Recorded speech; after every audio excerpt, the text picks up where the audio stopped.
Well, it's just some Addie and Daddy time here. I did all your videos yesterday, and it dawned on me that there are going to be some questions surrounding Patrick DePiranha's race, surrounding Better Be Sawyer's race, quite a few less surrounding Bolt Power's race. But I did want to address them because I feel bad. When I know that there's questions out there and they go unanswered, I do feel bad about it. So I wanted to reach out to everybody now in regards to Better Be Sawyer. Listen, we scoped her twice now. She scoped fine, which is concerning considering the races she went last week and again last night. Now we were 2 weeks ago and again last night. So a number of options.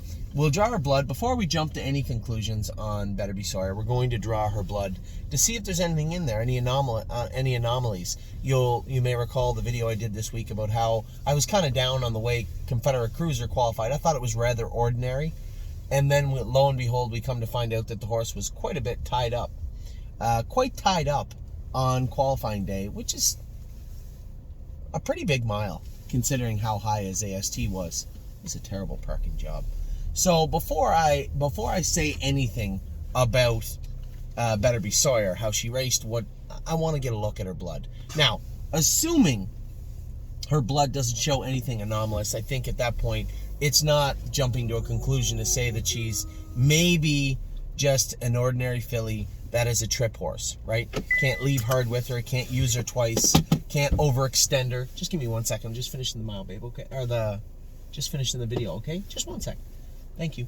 So, I think she may, if that's, I know, just a sec. I think it may be a case that she's just an ordinary horse, which is fine.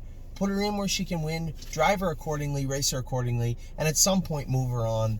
And we're going to go through this. We're going to cross this bridge with a number of horses over the next month. Horses that we hoped were good, we thought were good, looked good training down. But when push comes to shove, ordinary horses, and there's nothing wrong with having an ordinary horse. Not really what we're looking for. Whoa! Are you a wolf? Yeah. But at the same time, it is what it is. So, 1 sec. In regards to Patrick DePiranha, I think math alone, you guys can figure out what happened last night. Now, there was a little more that went into last night. Jody said, and I noticed him in the post-parade, acting up, throwing his head, leaping. We had added a line pole to the outside. James said he was on the left line a little more than he liked in the race. So we just added a line pole. Whether that was annoying him, or the track, or 100 other things, he looked out of sorts last night, going a little hot. I'm thinking, oh, he's hot, he's sharp tonight. Jody said he kind of got sideways behind the gate. And at that point, I can tell you what happened. Jody said, James is the horse to beat, right? That horse, James booked off Patrick DePiranha to drive better. Hold on 1 sec. To drive Better Buckle Up. Why don't I just follow him? So he wrestled and wrestled and wrestled to get him back. Now you're at the quarter pole. James is out of the race. Jody's out of the race. They're in another province for the most part. 9 lengths back at the quarter in 29 seconds. That's a quarter in 30 and 4. That's a quarter in 30 and 4. It's not Seabiscuit. You can't. He's not a robot. You can't come last 3 quarters in the mud, 121 to win. You know, he's a nice horse, but you have to put him. Hey, stop. But you have to put him in a position to do that. And Jody called me and he said, "I'm really sorry. The horse got jammed up behind the gate, and then he put a step in, and rather than push him back through there, I got him in a position I thought was favorable." Now, once you're at the quarter in 30 and 4, the race is over.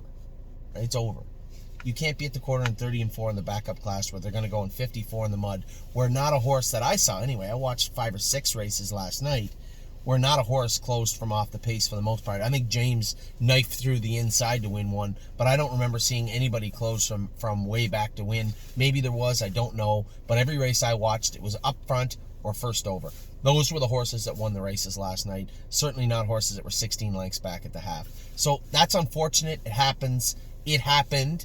And then even worse for wear, we scoped him after there was some redness in his throat. So Jody was right. He did shut his air off at some point. At some point last night, his air was shut off a little bit.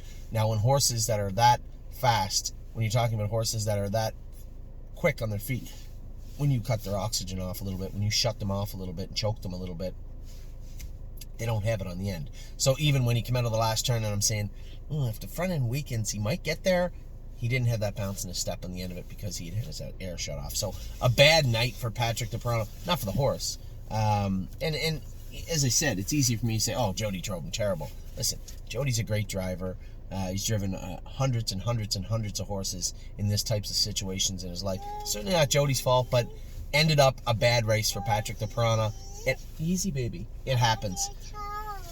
Yeah, we're getting out. I'm just finishing my video. Your mommy's at the home. You and I are going to get the groceries for today. So, Patrick the Piranha, I'm sure he'll bounce back fine next week. Better be Sawyer. Just need to understand what we have. Now, what I just said is completely contingent on what her blood says, but assuming your blood comes back fine, drive her accordingly. And that's what we'll have to do moving forward. Now, Bull Power, race good. Somebody messaged me after saying, where was James going? Why didn't he just drive through the inside? Watch the head-on view and watch the slow-motion view. James's horse, Bull Power's on the left line quite a bit. Now, Harry's trying to break him to a bigger head pole on the outside. This is a horse that raced on a half and a 5/8 his whole life. So that left line stuff wouldn't be as big an issue. But on a big track, it is. Because he's constantly on the left line. On a tight track, you get to the turns, the horse lets go of that line, you can drive them in a more straight direction. You may say to yourself, well, obviously there's something bothering him. Could be a lot of things. He's a racehorse. At the end of the day, Harry's trying to break him to a bigger head pull on the outside. At that point, I think he'll be fine. For now, James was trying to file him to the outside because he's on that left line. He's trying to go right. If he had a head clear sailing to the outside, he's headed to the winner's circle. Horse had lots of pop. Finally, James had to wrestle him down to the inside. And on the head-on view, it looks like you drive 3 tractor trailers through there. As you're trying to file him right, it's hard to correct and then drag him back left as soon as especially a horse that's on the left line to begin with. So I think what we saw, for somebody that maybe didn't know what they were looking at, was James making a massive error, when in reality James is trying to get him to the outside where he can attack rather than slow him and fight him to the left to get him through the inside. And this is all happening in real time, blink of an eye type situation. So after you've already committed to the outside, now you don't want to change direction. You want to believe that you can squeeze through, find a way, wiggle through, and at the point when it says, okay, stop the film, geez, the horse in the front's way out in the middle of the track. James, you got tons of room. He'd already committed to the other way. So, Bull Power, lots of power, very strong, going to be a nice horse for us. But you do have to fix that left line thing a little bit. But this is going to be baby steps again. So, not a great night. Good night for Bull Power. So, congratulations to Brenda and Bill, the colt race great, the horse race great. To my partners in the Patrick the Piranha group. Just a bad outing all around. Not the horse's fault, obviously. It happens. And then in regards to Better Be Sawyer, listen, we all know what happened there. He didn't drive the horse bad. She just had a power outage. So is there something in her blood, or do we just have to be very careful how we drive her and who we race her against? One or the other. We'll figure it out in the coming days. So that's a little recap of Saturday evening. Good luck to everybody tonight. Super excited about no free lunch. Super excited about Levitor. And also, we got First Start Lifetime for Stonebridge Acadi. Good luck, everybody. I will talk to you all soon. Take care. Say bye, everybody. Bye.